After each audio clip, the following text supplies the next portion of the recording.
নমস্কার, আমি জহিতা। নমস্কার, আমি ইন্দ্রাণী। শুরু করছি বিয়ন্ড পলিটিক্স। বিদেশ নীতি ব্যর্থ, এবার কি করছে মোদী সরকার? এসে গেছি আমি। সে তো দেখতেই পাচ্ছি। তাহলে এবার খবর টবর দাও। আচ্ছা, আমাকে কি টেলিভিশনের মতো দেখতে? তুই দেখলেই শুধু খবর জানতে চাস? তুমি ছাড়া আর কেই বা আমায় খবর দেবে? তোমাকে দেখলেই মনে হয় আজকে দিন শুরু হয়ে গেল। এবার আচ্ছা আচ্ছা খবর বলো। না রে, মোদির জামানায় আজকে দিন কবে আসবে কেউ জানে না। আর খবর যা পাচ্ছি তাকে আচ্ছে খবর বলা যায় না। তাই নাকি? কি রকম? সোজা কথায় দেশের পাশাপাশি মোদী সরকারের বিদেশ নীতিও মুখ থুবড়ে পড়লো এবার। সে কি গো, কি হয়েছে? তুই কি জানিস অপারেশন সিন্দুর নিয়ে মোদী সরকার বিশ্বের দরবারে প্রতিনিধি দল পাঠিয়েছে? হ্যাঁ, সে তো জানি। আর সেই সঙ্গে এটাও জানিস যে ভারত অভিযোগ করেছিল পাকিস্তান সন্ত্রাসবাদে মদদ দিচ্ছে। হ্যাঁ, এটাও জানি। কিন্তু ফল কি হলো? জাতিসংঘের নিরাপত্তা পরিষদে দুটি গুরুত্বপূর্ণ পদে পাকিস্তানকে বসানো হয়েছে। পাকিস্তান এখন কাউন্টার টেরোরিজম কমিটির সহ সভাপতি আর তালিবান নিষেধাজ্ঞা কমিটির সভাপতি। সে কি গো, এমনটা কি করে হলো? বিরোধীরা বলছে এর জন্য দায়ী মোদী সরকারের ব্যর্থ বিদেশ নীতি। আর মোদী সরকার কি বলছে? কিছুই না, পুরো চুপচাপ। দেখে নেই খবরটা।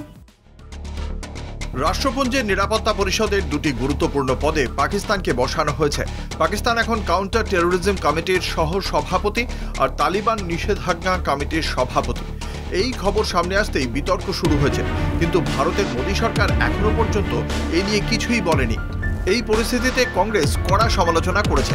দলের মুখপাত্র পাবন খেরা বলেছেন, এটা ভারতের বিদেশ নীতির ব্যর্থতার দুঃখজনক ফল। কংগ্রেস সভাপতি মল্লিকার্জুন খড়গেও বলেছেন, বিশ্বকে বুঝতে হবে পাকিস্তান কিভাবে সন্ত্রাসে মদদ দেয়। এমন দেশের হাতে এত বড় দায়িত্ব তুলে দেওয়া উচিত হয়নি। সম্প্রতি ভারত সরকার নিরাপত্তা পরিষদের 15টি সদস্য দেশের মধ্যে 12টিতে প্রতিনিধি দল পাঠিয়েছিল। তারা পাকিস্তানের সন্ত্রাসবাদে মদদের বিরুদ্ধে আন্তর্জাতিক সমর্থন চাইছিল, কিন্তু তার ঠিক পরেই পাকিস্তানকে রাষ্ট্রপুঞ্জের এই গুরুত্বপূর্ণ পদে বসানো হলো। আর মোদী সরকার এখন পুরো চুপ। এদিকে রাশিয়ার তরফে দাবি, প্রেসিডেন্ট ডোনাল্ড ট্রাম্প রাশিয়ার প্রেসিডেন্ট পুতিনকে বলেছেন যে ভারত পাক যুদ্ধ তিনিই থামিয়েছেন। ট্রাম্প এর আগেও এমন দাবি করেছেন যে তিনি নাকি দুই দেশের মধ্যে যুদ্ধ থামাতে মধ্যস্থতা করেন। রাজনৈতিক মহল বলছে পাকিস্তানকে একঘরে করার দাবি বহু বছর ধরে করে আসছে মোদী সরকার। সার্জিক্যাল স্ট্রাইক, বালাকোটের মতো অভিযান দেখিয়ে ভোটে প্রচারও করেছে। কিন্তু আজ যখন সেই পাকিস্তানকে রাষ্ট্রপুঞ্জ সন্ত্রাস বিরোধী কমিটির সহ নেতৃত্বে বসালো, তখন সরকার একটাও কথা বলল না। বিশেষজ্ঞদের মতে এটা ভারতের বিদেশ নীতির জন্য একটা বড় ধাক্কা। এত প্রচার, এত ঘটা করে বৈদেশিক সফরের পরেও ভারতের অবস্থানকে গুরুত্ব দেওয়া হলো না, বরং যাকে আমরা সন্ত্রাসে মদতদাতা বলি সেই পাকিস্তানকেই আন্তর্জাতিক দায়িত্ব দেওয়া হলো। এই পরিস্থিতি দেখে সাধারণ মানুষের মনেও প্রশ্ন উঠছে, বিদেশে মোদী সরকারের বিশ্বগুরু ইমেজ থাকা সত্ত্বেও কেন ভারত এখনো এমন সিদ্ধান্ত আটকাতে পারে না? সব মিলিয়ে মোদী সরকারের বিশ্বগুরু ভাবমূর্তি বড় প্রশ্নের মুখে পড়েছে। কারণ আজ যে পাকিস্তানের বিরুদ্ধে ভারত লড়াই করছে, সেই পাকিস্তানই এখন সন্ত্রাসবাদ বিরোধিতার নেতৃত্বে, আর ভারত চুপচাপ তাকিয়ে দেখছে। এত ঢাকঢোল পিটিয়ে বিদেশে বিদেশে ঘুরছে আমাদের দেশের প্রতিনিধি দল, সবই বৃথা।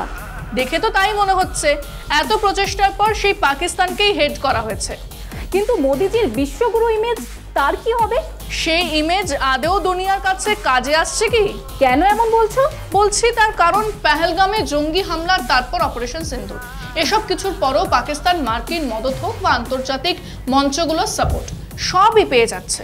মানে একটু খুলে বলো না। পেহেলগাম হামলার পরও এডিবি পাকিস্তানকে বিপুল পরিমাণ লোন দিয়েছে। ফিনান্সিয়াল অ্যাকশন টাস্ক ফোর্স পাকিস্তানকে এখনো ব্ল্যাকলিস্টে পাঠায়নি, ভারত বারবার বলা সত্ত্বেও। সে কি গো, আর মার্কিন মদত কিভাবে? মার্কিন মদত না থাকলে এ জিনিস হয় না। সবচেয়ে বড় কথা, পাকিস্তানের ওপর ভিসা নিষেধাজ্ঞা নেই আমেরিকার।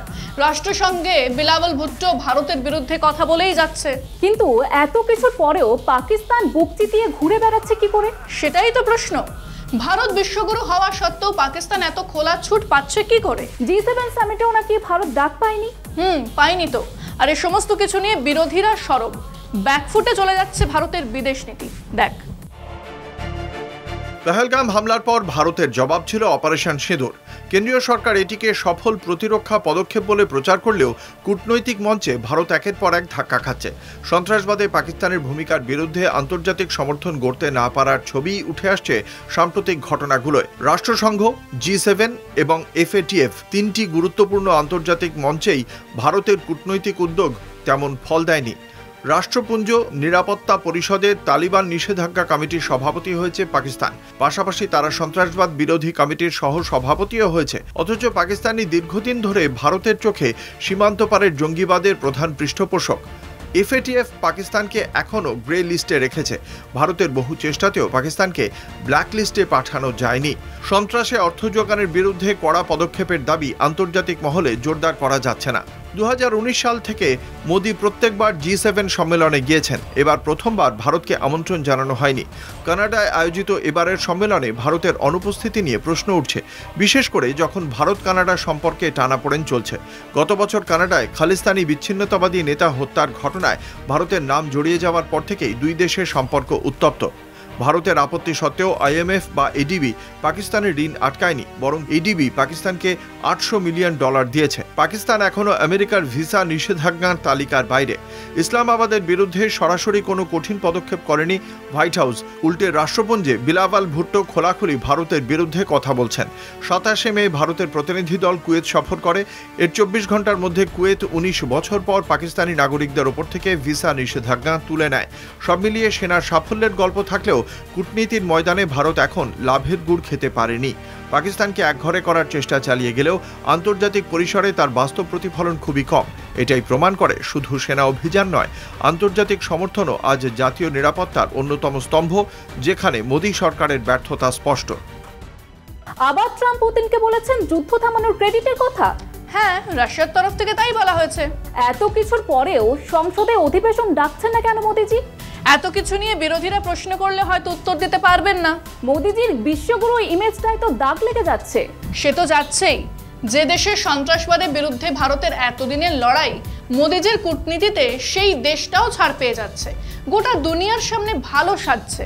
সত্যি সন্ত্রাস বিরোধী কমিটিতে পাকিস্তানের বসা অনেকটা বাঘ আর ছাগলকে এক ঘরে রাখার মতো। সেটা তো বটেই। আর সেখানেই প্রশ্ন উঠছে, ভারত কেন কিছু করতে পারলো না? বিরোধী দলের নেতাদের নিয়ে প্রতিনিধি দল করে বিদেশে পাঠালো সরকার। তারা পাকিস্তানের মুখোশ খোলার জন্য ঘুরে বেড়াচ্ছে, সেই সবও জলে চলে গেল। পাকিস্তান যদি রাষ্ট্রসংঘের সন্ত্রাস বিরোধী কমিটিতে বসে, তাহলে তা গেল বই কি। হাফিজ সাইদ থেকে মাসুদ আজহার সবকটা কুখ্যাত জঙ্গি পাকিস্তানে ঘাঁটি গেড়ে আছে, আর ওরাই সন্ত্রাসবাদ বিরোধী কমিটিতে। তাহলেই বোঝ ভারতের জন্য এটা কত বড় অপমান। ভারত যে দেশের জঙ্গিবাদের বিরুদ্ধে লড়াই করছে, সে দেশই দুনিয়ার সামনে এখন সম্মান পাচ্ছে। সত্যি ভাবলেও রাগ হচ্ছে। ধুর ধুর, আর কথা বলতে ভালো লাগছে না। তবে তুই এখানেই শেষ কর। তাই ভালো। বিয়ন্ড পলিটিক্স আজ এই পর্যন্তই। দেখতে থাকুন কলকাতা টিভি, রাত দিন 7 দিন।